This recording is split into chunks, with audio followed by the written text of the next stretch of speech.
Welcome back to Network Africa. Doctors in Zimbabwe will not be returning to work anytime soon. They defied a court order to return. Reason? A pay rise offered by the government is too low, they say. High inflation has reduced the doctors' pay to the equivalent of about $100 a month. Now, on Friday last week, a court ruled the doctors' strike was unlawful and gave them 48 hours to resume their duties. The doctors said they could not comply with the court order because they lacked the means to get to work or meet their basic needs. The strike is now in its 6th week. Malawi's government has dismissed fears of a possible Ebola outbreak in the country after a suspected case was reported in the northern district of Karura, which borders Tanzania.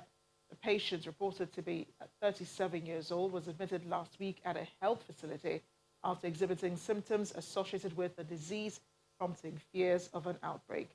However, Health Secretary Dan Namarika has dismissed the fears in a statement released Monday night.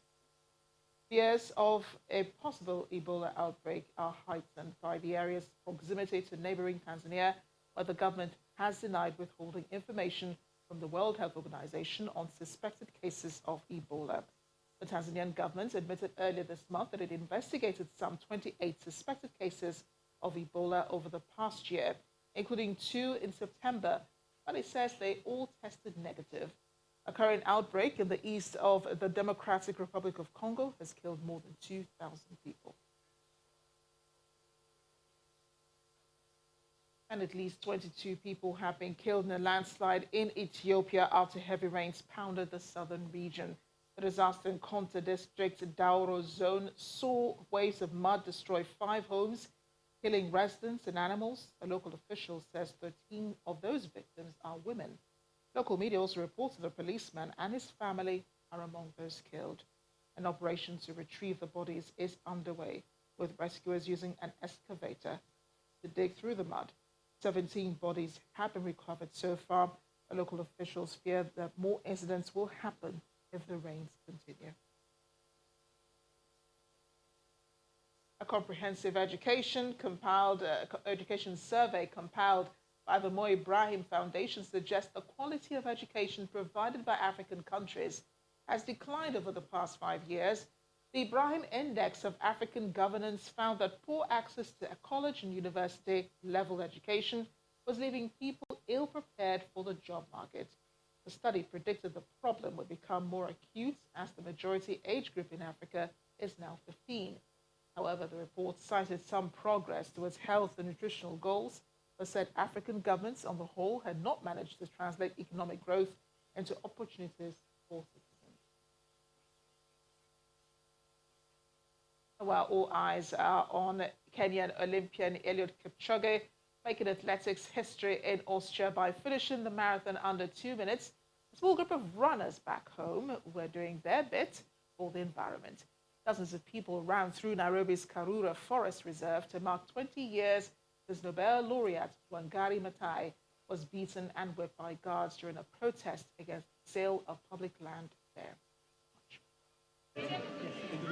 Many years after this public land in Kenya was almost lost to a private sale, environmental activists paid tributes to prominent environmentalist Wangari Maathai, who stopped the sale.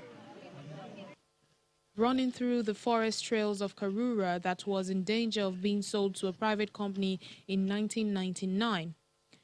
Wangari Maathai founded the Green Belt movement in 1977, aimed at saving Kenyan forests. In 2004, she became the first African woman to win the Nobel Peace Prize.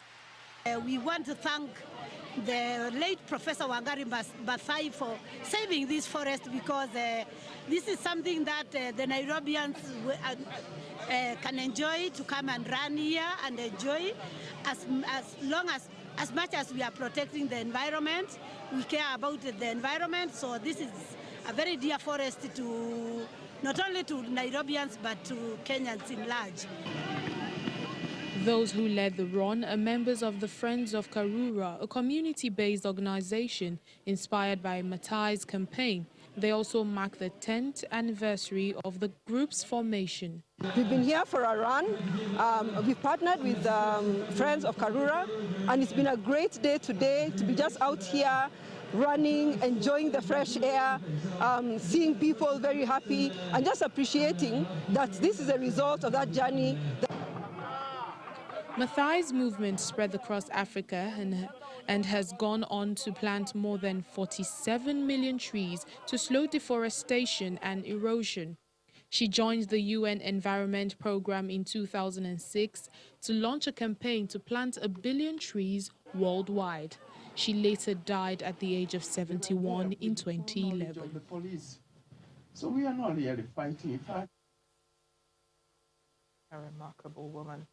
Now, after finding a creative outlet in art, an Egyptian sculptor and business owner has opened a cafe that also serves as a home to his art, offering customers a cultural experience along with their beverages. Nasser Al-Sherbini says he's been longing to show his artwork to the world, and so he opened a museum cafe where visitors can marvel at his works as they sip on their coffee.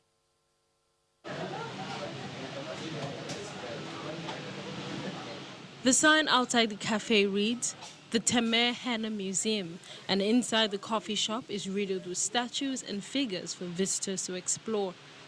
Owner Nasser El-Shabini says the main goal is to use the cafe to spread cultural awareness and empathy toward others.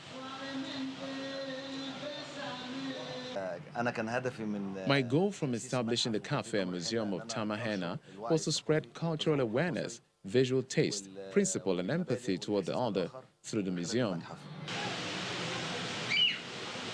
The sculptures bear subtle political messages and philosophical meanings, which Sherbini often discusses with customers.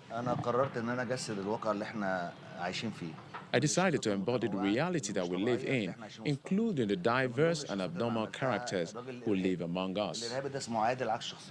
While some of the work on display may not be for the faint-hearted, visitor Sama said she's impressed by the cafe.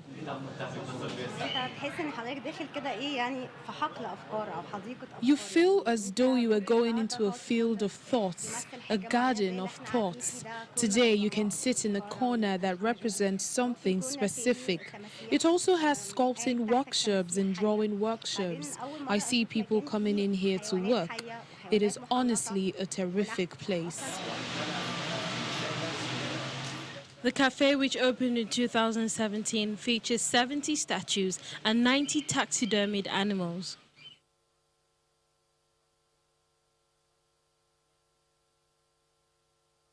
In the meantime, Egyptians are embracing the country's beautiful deserts through the lens of art and cinema.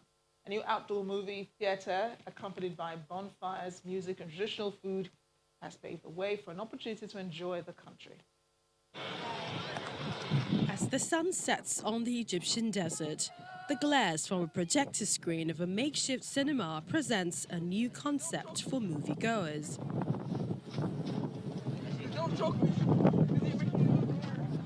The outdoor movie theater was set up to appeal to people who love both the cinema and the desert, said founder Hani Amir. I decided to do something nice that people can gather around, rather than just coming out here for dinner or a fire then leaving. In the winter, the moviegoers will come with their sleeping bags to keep warm while watching the movie, and the change of atmosphere is what makes it special.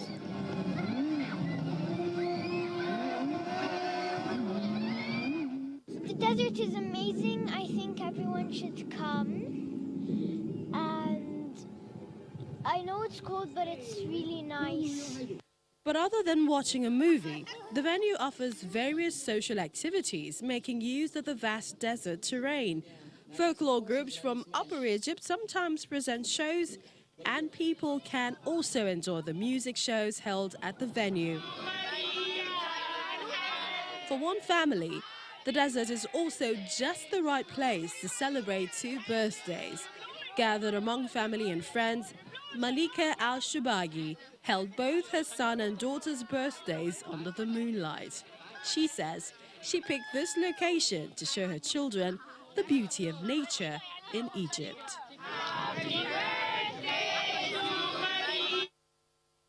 Must have also saved lots of money on birthday parties. Thanks for watching Network Africa. I am Amarachi Ubani.